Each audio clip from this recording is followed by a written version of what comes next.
Well, good evening, everyone, and thank you so very much for staying up with us for the 2019 season finale of Friday Night Fever. It's our annual award show, and I know I say this every year, Cam, but whew, that was fast. It just seems like the other day we were kicking off season number 30 of the FNF. And you know what it just seems like the other day of? What's that? Your first year on Friday Night Fever. 30 years ago? 30 years ago. Has it gone by that fast, Coop? You know, Cam, look, I can't believe that this show's still rocking 30 years after the fact. You know, I never dreamt that, never saw that coming. I might get emotional tonight. 30 years of Bruce Cooper. We're going to celebrate. Coming up on tonight's show, we are handing out, of course, our annual trophies for Offensive and Defensive Player of the Years, and, of course, our Coach of the Year. Plus, we reveal our all-Fever team throughout the show, and we have a few surprises near the end of the show that you won't want to miss because, as I just said, this is Bruce Cooper's final Friday Night Fever ever. Maybe not ever, but probably so. Cam, don't make me cry, okay? With the glut of football talent in this state, it is far from easy trying to field our all-Fever team, but we do. And here is how our selection process works in determining the team. We get input and analysis from the high school coaches. There's observations and discussions from our staff, as well as individual and team statistics. Tonight, we unveil our 2019 All-Fever team in parts, starting with the offensive skill position players. Our All-Fever backfield shapes up like this. Day-Day Hunter of Chandler and South Point Catholic's Bijan Robinson are the running backs. Ty Thompson from Mesquite is the quarterback, with Glendale's Kevin Daniels serving as our all-purpose back. And Daniels is a repeat member of our All-Fever team. He's flat out a beast, rushing for over 1,500 yards and 29 touchdowns. Through the air, he hauled in 53 passes for 917 yards and 11 touchdowns. In all, over 2,500 all-purpose yards and 40 touchdowns.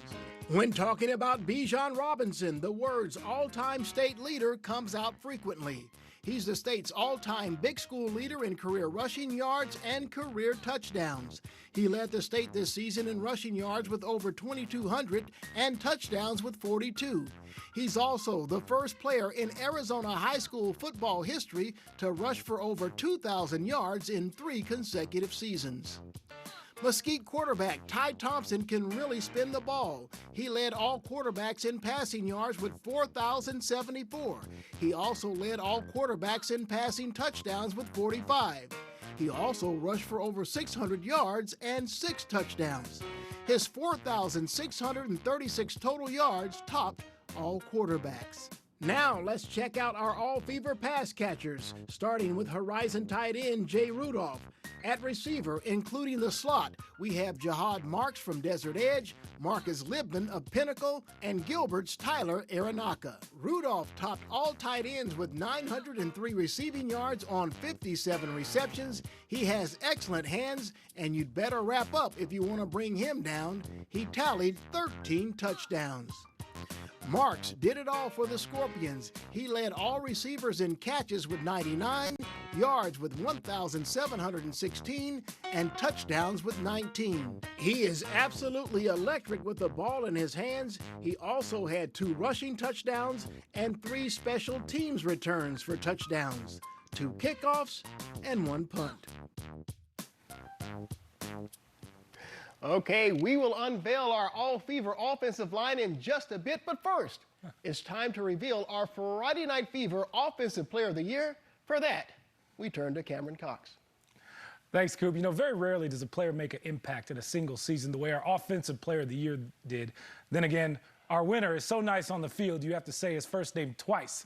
Chandler running back Day-Day Hunter is that rare. It's also rare moving all the way from Colorado to Chandler for his senior season, but it didn't take long for everyone in the Valley to learn his name. In his first game, Hunter scored 5 touchdowns, and then he went on to rush for more than 1,700 yards and 33 touchdowns. Even more impressive, in the playoffs, after suffering an injury in the quarterfinals, Day-Day not only returned, but had a massive statement in the Open Division Championship game, finishing with 247 yards and 2 touchdowns.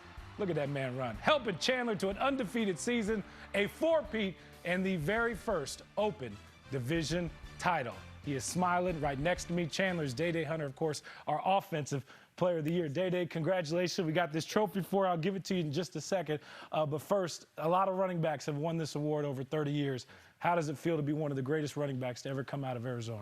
It's an honor. What can I ask for? Coming out here, I didn't know what to expect just throughout the whole season, and to come win this award is a blessing. Coming out here, I'm sure it was a big change. Colorado and Arizona, two very different states. What was the experience like this year at Chandler, and how different was it moving out here for you? Moving your senior year is going to be tough no matter who you are. And just moving, I didn't know what to expect. And when I got here, it was easy. Like, adjusting was pretty easy. They accepted me at the school, made a lot of friends. And it just turns out to be a blessing to have a situation like this. I know you're not on this journey alone. You got some coaches here, some family members here. Anybody you want to say thank you to now for helping all your success this year? I want to thank my family back in Colorado here. I want to thank everybody that supported me back in Colorado. And then my team, everybody at Chandler High School, at Tahana, and we really mean that. He doesn't know where he's going to school yet, but wherever he's going, they're going to get one great football player. Day-Day, congratulations, sir. Coming up next on The Fever, we turn it over to the defense. So many great athletes, but only one rose to the level of our Friday Night Fever Defensive Player of the Year. As we go to break, Day-Day, have yourself a day. Show off that trophy. We are back in 2 minutes. I got to get up to the O-line. I can't do nothing without my line. The line helped a lot. Shout out to the line. No doubt, a shout out to the offensive linemen. And with that said, let's showcase the big nasties, the men in the trenches on both sides of the ball. Here's our best of the best, our all-fever offensive and defensive linemen. Up front on the offensive line, a repeat member of the All-Fever team, Pinnacle's Tosh Baker. Then we have Noah Nelson from Williams Field, Notre Dame Prep's Cade Bennett, Andrew Milik from Brophy, and Saguaro's Bram Walden. Number 70, Noah Nelson, has impressive measurements at 6'7", 295 pounds. He has strong hands and is a punishing run blocker, helping the Blackhawks finish their season with 12 straight wins and a 5A state championship title. Nelson will play at the next level at Oklahoma. Our all-fever defensive line shapes up like this: DJ Gleish from Centennial, Chandler's Brandon Buckner, Jason Harris from Higley, and Red Mountain's Trey Smith. Buckner, number 54, was an absolute menace along the Wolves' defensive line, posting 51 total tackles, 21 for loss, with 14 and a half sacks. The junior also forced 2 fumbles and had a pick 6 in the Wolves' Open Division state championship win. Now, the rest of our all-fever defense and special teams is still to come, but right now, we turn our attention to our Friday Night Fever Defensive Player of the Year. At 6'8" and 240 pounds, Higley Knights defensive end Jason Harris is tall and extremely talented. He set a school record and posted a state best 24 sacks this season. He tallied 54 total tackles, 33 solo, with 2 forced fumbles and 1 interception. Jason Harris, number 8, Higley High School, our Friday Night Fever Defensive Player of the Year. And the man himself joins me right now. We have our UB Ballin' Friday Night Fever Defensive MVP shirt for you and the trophy as well. But, Jason, I want to ask you this. This was like a really coming out season for you, a statement season. What keyed it? I think just watching film, looking at things that I could get better on as a athlete, just a football player, looking at little details, just watching film on my opponent. You know, fans out there may not know this, but you're also a highly recruited basketball player. My goodness, hey, you have to make a decision. Is it going to be football? Is it going to be basketball? Well, I've decided to focus on football. Okay. This for my senior year. I think I really just fell in love with the game, you know, preparing for it, just watching film, learning the different things I could work on, looking at the quarterback, you know, just different things that I could pick up on. And I felt like, you know, a lion just preparing for the hunt, you know, so. Your dad played at U of A and in the NFL. Your mom played basketball at the U of A. You have a brother playing football at the U of A. I know U of A is one of the schools recruiting you. Right. Give us an idea. Have you decided where you're going to go? No, not yet, not yet. I think they all just want what's best for their son. You know, they don't care wherever I go. You know, so I think they just want me to be happy, and that's it. You know. Man, I'm wishing you nothing but the best Thank of you. luck. He's very talented, tall and talented, that's for sure. Hey, still ahead on the Fever. They are the leaders of young men across Arizona. Many were worthy, but only one will get our Friday Night Fever Coach of the Year. But first, Jason, show off that hardware to the camera. The Fever returns in 2 minutes. Time now to complete the unveiling of our 2019 All-Fever team, and we do so by showcasing the linebacker secondary and special teams. Our All-Fever linebackers are headlined by Tommy Ellis of Mountain Ridge, Jakari Price from Desert Ridge, and Notre Dame Prep's Brock Lochnikar. Lochnikar, number 90, led all big school players in tackles with 171, 123 of them solo. He notched 15.5 for loss with 3 sacks. Our All-Fever secondary, which includes a nickelback, features Ben Strong from ALA Queen Creek, Jaden Young, a repeat member from Centennial, Hamilton's Jamar Brown, Keely Ringo from Saguaro, and McClintock's Bryce Tate. Ringo is an extremely talented two-way player. He is the state's #1 rated recruit. He will play corner at the next level and will announce his college choice on national TV in the Army All-America game. Our All-Fever special teams looks like this. Peoria's Isaac Moreno, the return specialist. Parker Lewis from Saguaro is the place kicker, with Tollison's Jose DeHaro, the punter. Moreno totaled 632 return yards between kickoffs and punts. He returned 2 punts and 1 kickoff for touchdowns. Lewis handled all the kicking for the SaberCats. He was a perfect 5 for 5 in field goals with a long of 48. He nailed 76 of 77 PATs, averaged 50 yards per punt, and of his 94 kickoffs, 82 went for touchbacks. DeHaro's 47 punts were the most of any punter in the state. He averaged 43 yards per punt with a long of 66, placing 16 inside the 20. Congrats to all of the players who make up our 2019 All-Fever team. If you missed any of the names, check out the full team on 12news.com. Hey, but we still have one more award to hand out, our Friday Night Fever Coach of the Year. For that, let's send it over to Cam Cox. Thanks, Coop. Hey, you know, a good coach can change a game. A great coach can change a life. One of the best parts of this job is getting to know so many great coaches around the Valley, seeing the impact they have on your kids firsthand that will stretch far beyond high school football, and then some. When Ty Wisdom took over Horizon's football program in 2016, a lot was missing, including winning. But in 4 short years, Coach Wisdom and his staff have turned the Huskies into one of the top programs in the state. Horizon finished the season 9-1, most wins since 2013, 3 more than last year's total. I love this. They ended Notre Dame's 32-game regular season winning streak in double overtime. You don't think they were excited?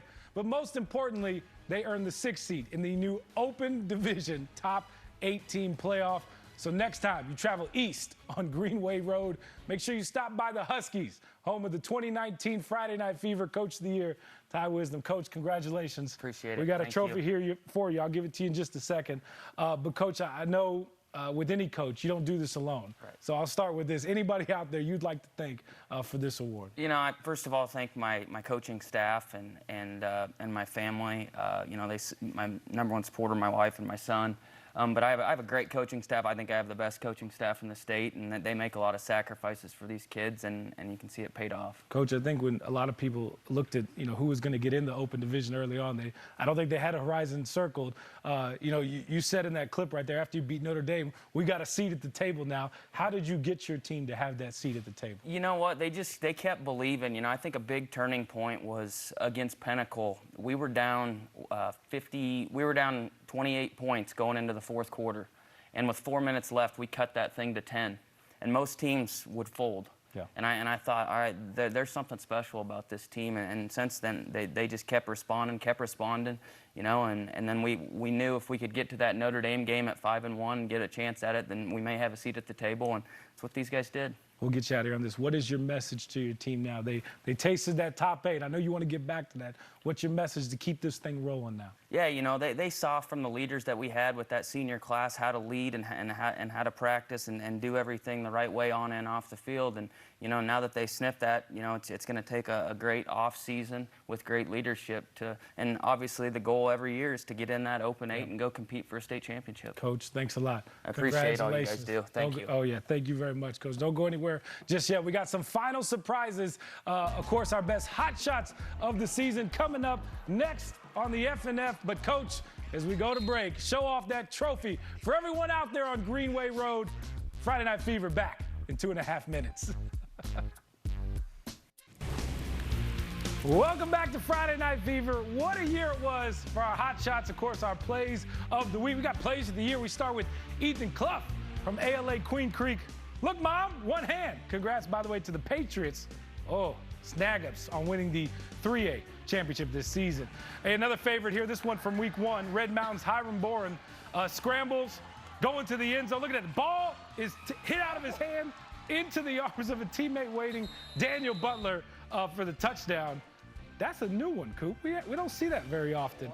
Wow. Perry's Jordan Young was a multiple hot shot nominee this season, but this one really stood out for good reason. Watch this. The diving, one-handed snag was great. In normal speed, it's just as good in slow-mo. Keeping it rolling. Trick plays are always fun on the Fever. You see like one a week. This one from Brophy had everyone fooled on the defense. Shout out to offensive coordinator. Who do you think called this one, Coop? I would say Kurt Warner. Yeah, the Hall of Famer Kurt Warner on the play design. Every year we get one of these plays too as well. One guy making the entire defense miss, sometimes twice on one play. La Jolla's Carlos Fernandez pulled off this sorcery. Look, Coop, look at that. Keep going, keep going, keep going. Tough to bring that one down. And finally, this is how high school football makes us all feel, right? Horizon's Avery Lambert is head over heels, and the Huskies had a great season.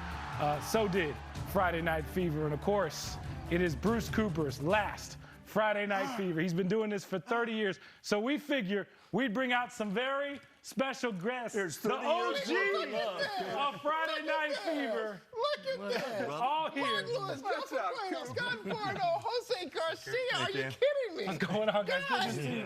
Everybody, how's it going? What's up, buddy? This is the original cast guy, Mark Lewis. Oh, we used to just sit on a set, Coop, before we went, and now you're college game day. Joe Paquano, oh my gosh. I still remember you from your Spider-Man. Or the Joker. Oh, was the Joker? The Joker. Okay. Infamous. Jose Garcia. Your intern. He's out in the field doing the reports for us. And Scott Bordeaux, Good to see you, co-host man. with me. And then Coop, of course, we got this great cake for you. 30 years worth of love there, Coop. Yep. Holy cow. Guys, I mean, look, this is really special. I want to go down the list. Anybody a memory stick out of Coop? Mark, we'll start with you. Well, this is a inside joke. Fred Irish. Freddie Irish. You got to look him up. But no, Coop and I went and we dressed up on Halloween one night. Remember, we did a Saturday Night Live or Saturday Night Fever imitation. And we had the platform shoes and the wig. And Coop, you were looking good. That's when you look like Ray Parker Jr. from Ghostbusters. Joe, how about you? Well, the thing about Friday Night Fever, I mean, the show is always so crazy. There's always like the build-up, the energy leading up, and no matter how crazy it was behind the scenes, no matter how rowdy the kids were, the energy's flowing. You know this is an anchor. You're right down the last second, getting your highlights in order. Coop was always so cool and calm all the time, and that's why he is infamously known in my book as the Sultan of Smooth, because there's no one more smoother and no one more calm on Friday Night Fever. Guys, we have about a minute left. How about you? I was very nervous when I started, but following Coop, I mean, he took care of that nervousness. And as somebody for covering high school sports, I can truly say that there's never been a TV reporter in the state that's done as much as he has for the high school athletes in Arizona. We are very grateful to call you a friend. We're going to miss you Friday night. We're going to miss that smile of yours, but we're still going to be able to call you friend, of course. Scott, about 30 seconds. I remember going out to McClintock. Well, I think my second year hosting, went out to McClintock for a pregame shoot, and nobody knew who I was. I've been hosting for 2 years. Coop, every single person in that stadium, it was like being with the Pied Piper. Everybody knew Coop. It still is. Coop, you have anything for the viewers? Wow, you know what?